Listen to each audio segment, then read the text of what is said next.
In the opulent tapestry of 17th-century Hungary, where shadows danced with the flickering candlelight of aristocratic excess, lived Countess Elizabeth Bathory. A woman of unparalleled wealth and lineage, she inhabited a world of gilded cages and suffocating expectations.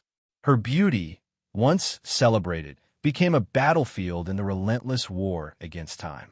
For in that era, a woman's worth was inextricably linked to her youthful appearance. A fading bloom was a social death sentence. Imagine the pressure, the relentless scrutiny under which Elizabeth lived. The porcelain skin, the delicate blush, these were not mere aesthetics. They were currency in the court of Hungarian nobility. Failure to maintain these ideals meant social ostracism, whispers of decay, and the chilling prospect of irrelevance. The standards were cruelly unrealistic, a gilded cage built on the fragile foundation of fleeting beauty. Elizabeth, heir to a vast fortune and a legacy of power, found herself increasingly haunted by the passage of time. Each wrinkle, each subtle fading of her complexion, was a stark reminder of her mortality. Miscarriages further eroded her confidence, compounding the societal pressures. The mirror, once a friend, became a tormentor, reflecting not just her aging features, but the fear of losing her status, her influence, her very identity. This desperation, this terror of fading beauty, would ultimately lead her down a path of horrifying obsession, a descent into darkness veiled in the sacred elegance of her aristocratic life. The whispers of her pursuit of eternal youth, however, would soon become screams echoing through the shadowed halls of her castle and beyond. Her obsession festered, a malignant bloom in the heart of her opulent existence. Desperate measures were called for, and Elizabeth turned to the court physician, a disgraced alchemist exiled from Vienna, a man whose knowledge bordered on the forbidden. He promised an elixir of eternal youth, a miracle concoction to stave off the ravages of time. The initial experiments were subtle, a blend of exotic herbs and rare oils, a facade of elegance masking a growing darkness. But the allure of true, lasting youth proved too tempting. The alchemist's concoctions grew bolder, more desperate. Mercury, a shimmering liquid death, was incorporated into the steaming baths. Powdered lead, a subtle poison, was added to the creams.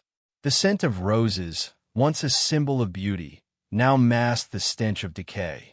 The air in her private chambers, once redolent with the perfume of wealth, became thick with the metallic tang of impending doom.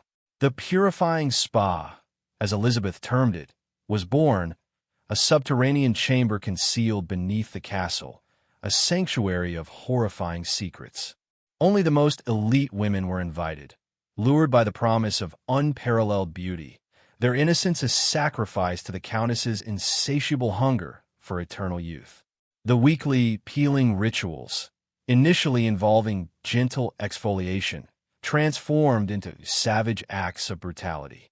The secrecy surrounding the spa, once a symbol of exclusivity, became a shroud of fear, a testament to the escalating violence within its shadowed walls. The whispers of pain and suffering, once hushed, grew louder, a chilling prelude to the horrific truth that was soon to be revealed, a truth far more gruesome than the most morbid imagination could conjure. The initial victims were from the ranks of the nobility, lured by the promise of rejuvenation. But as the Countess's obsession deepened, her methods grew more brutal, her targets shifted. Young peasant girls, their innocence a cruel irony, became the primary source of ingredients for her macabre experiments. They were abducted, their screams swallowed by the vastness of the Bathory estate, their families left to wonder at their sudden disappearances.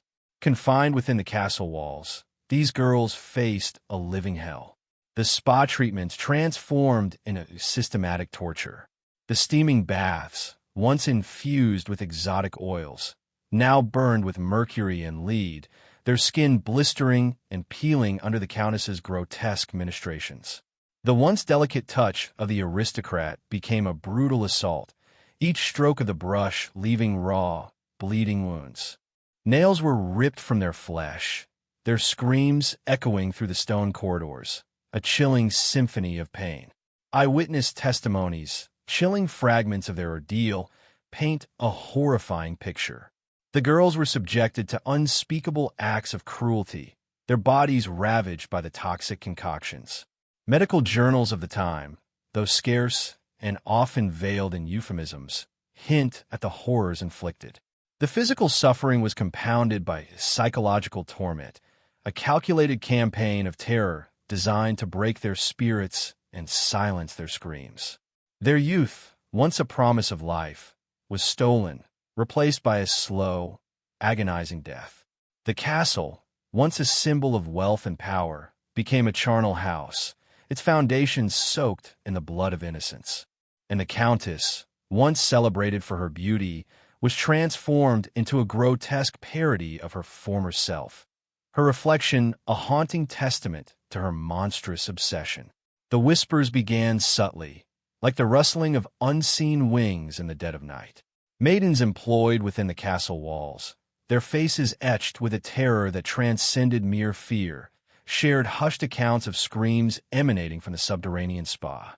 Monks, their piety shaken to its core, reported glimpses of horrifying scenes. Young girls, their bodies scarred and broken, dragged through the castle corridors like discarded dolls. The stench of death, they claimed, clung to the very stones of the Bathory estate, a testament to the unspeakable horrors concealed within. These accounts, initially dismissed as mere superstition or the ramblings of frightened souls, grew increasingly detailed, increasingly graphic. Descriptions of blistered skin, decaying flesh, and a lingering scent of blood painted a picture far too vivid to ignore. Yet, fear held a tighter grip than truth. Countess Bathory, a woman of immense power and influence, was not one to be challenged lightly. The very air around her seemed to vibrate with an unspoken threat, silencing any who dared to speak against her. The peasants, too, felt the chilling presence of fear. The disappearance of their daughters, their sisters, their friends, echoed through the villages like a chilling lullaby. But the Countess's power extended beyond the castle walls, a suffocating web of influence that extended into the highest echelons of Hungarian society. To accuse her was to invite the wrath of a powerful noble family, a consequence far worse than any imagined horror. Therefore, the whispers remained whispers, muted by fear, by power, by the chilling realization that speaking out could mean sharing the fate of the victims themselves.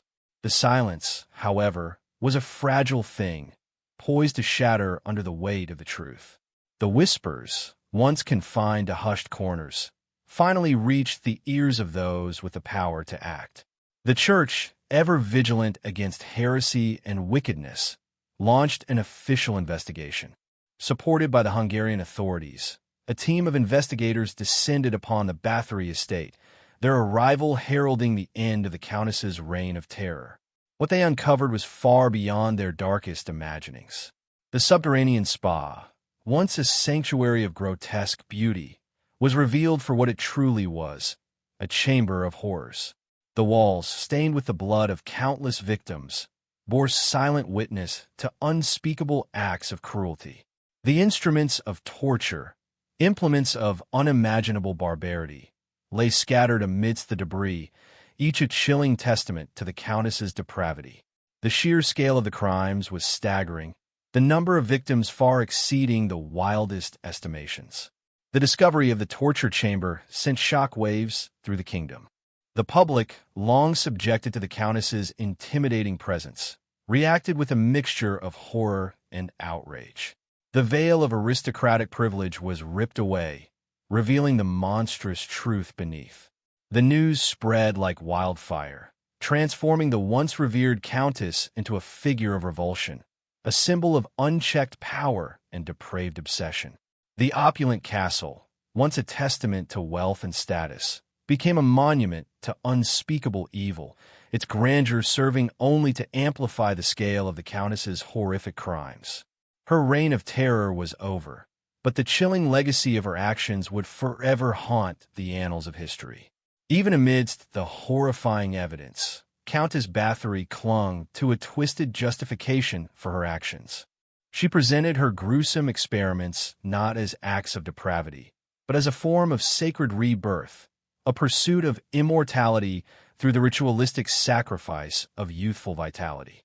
In her warped mind, the suffering of her victims was a necessary component of a divine process, a grotesque parody of alchemical transmutation. She saw herself not as a murderer, but as a priestess conducting a dark sacrament in the name of eternal beauty.